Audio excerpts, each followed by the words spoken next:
කිසියම් ක්‍රියාවක් නොවරදවාම කරන්න කියලා කොහොමද අපි ඉංග්‍රීසියෙන් කියන්නේ? without fail නොවරදවාම. මොකක්ද ඒකේ ව්‍යාකරණ රටාව? පළමු කාණ්ඩයේ ක්‍රියාපදයක් සමග තමා මේ වාක්‍ය රටාව හදාගන්නේ. පළමු කාණ්ඩයේ ක්‍රියාපදයක් කිව්වේ පළමු කාණ්ඩයේ ක්‍රියාපදයක් කියලා කියන්නේ සරලවම කිව්වොත් සාමාන්‍ය ක්‍රියාපදයක්. ඒ කියන්නේ go, come, drink, write, eat වගේ ක්‍රියාපද.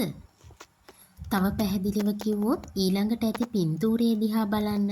ඒකේ වී එක ලෙස යොදා ඇති ක්‍රියාපද තමා මේ වාක්‍ය රටාවට යොදාගන්නේ.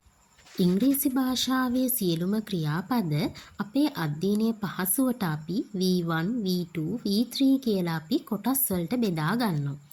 අද දවසට අදාළ පාඩමට අපි ක්‍රියාපදය තෝරාගන්නේ V1 කියන කාණ්ඩයෙන්.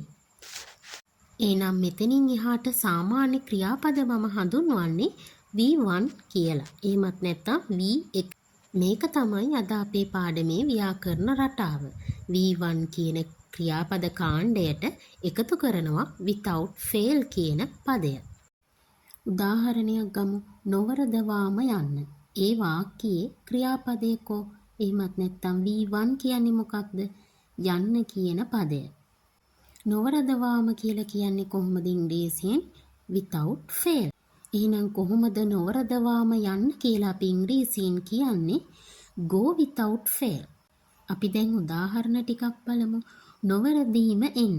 නැත්නම් නොවරදවාම එන්න. come without fail. නොවරදවාම ලියන්න. write without fail. නොවරදවාම දුවන්න. run without fail. නොවරදීම කන්න. eat without fail. තේරුණාද ඔයාට? දැන් ඒ වගේ වාක්‍ය ටිකක් ඔයා පහලින් කමෙන්ට් කරගෙන යන්නකෝ. මේ වාක්‍ය රටාවටම නාමපදයක් එකතු කරලා කියන හැටි ඊළඟ පාඩමේදී අපි ඉගෙන ගනිමු. එහෙනම් සුබ දවසක් ඔයාට. දිගටම රැඳී සිටින්න Fluent English with ආන්‍යා එක්ක.